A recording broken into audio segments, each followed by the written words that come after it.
returned from Buckingham Palace, where I accepted an invitation from His Majesty the King to form the next government of this great nation.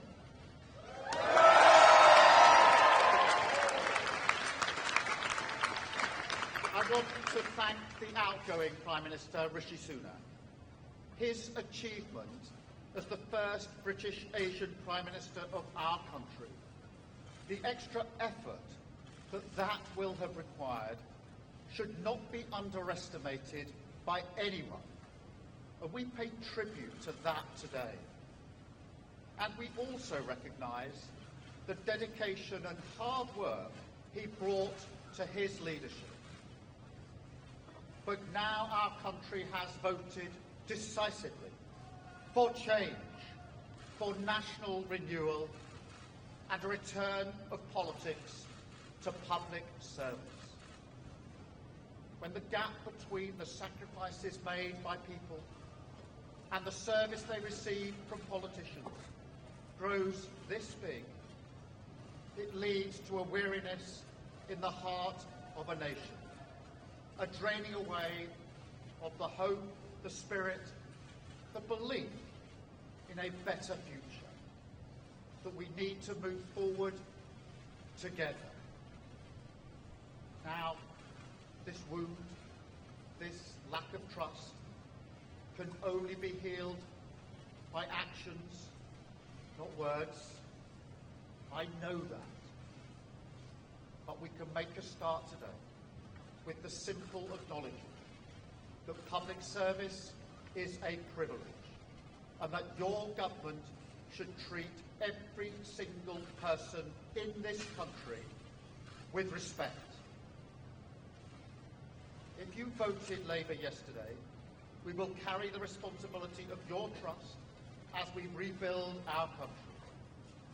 But whether you voted Labour or not, in fact, especially if you did not, I say to you directly, my government will serve you. Politics can be a force for good. We will show that. We've changed the Labour Party, returned it to service, and that is how we will govern. Country first, party second. Yet, if I'm honest, service is merely a precondition of hope, and it is surely clear to everyone that our country needs a bigger reset, a rediscovery of who we are, because no matter how fierce the storms of history, one of the great strengths of this nation has always been our ability to navigate a way to calmer waters. And yet this depends upon politicians, particularly those who stand for stability and moderation, as I do, recognising when we must change course.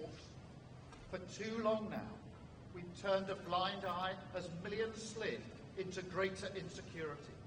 Nurses, builders, drivers, carers, people doing the right thing, working harder every day, recognised at moments like this before, yet as soon as the cameras stop rolling, their lives are ignored.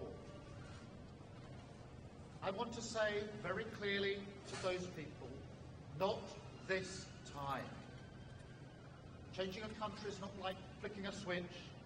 The world is now a more volatile place. This will take a while. But have no doubt that the work of change begins immediately. Have no doubt that we will rebuild Britain with wealth created in every community. Our NHS back on its feet facing the future. Secure borders, safer streets, everyone treated with dignity and respect at work. The opportunity of clean British power cutting your energy bills for good. And brick by brick, we will rebuild the infrastructure of opportunity. The world-class schools and colleges, the affordable homes that I know are the ingredients of hope for working people.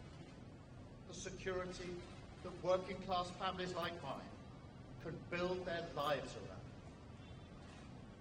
Because if I asked you now whether you believe that Britain will be better for your children, I know too many of you would say no.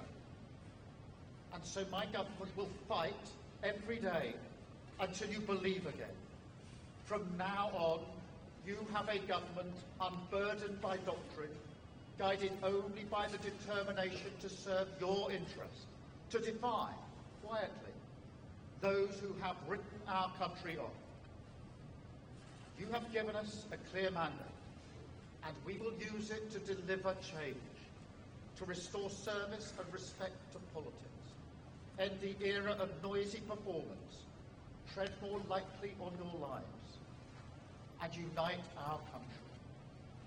4 nations standing together again, facing down, as we have so often in our past, the challenges of an insecure world, committed to a calm and patient rebuilding.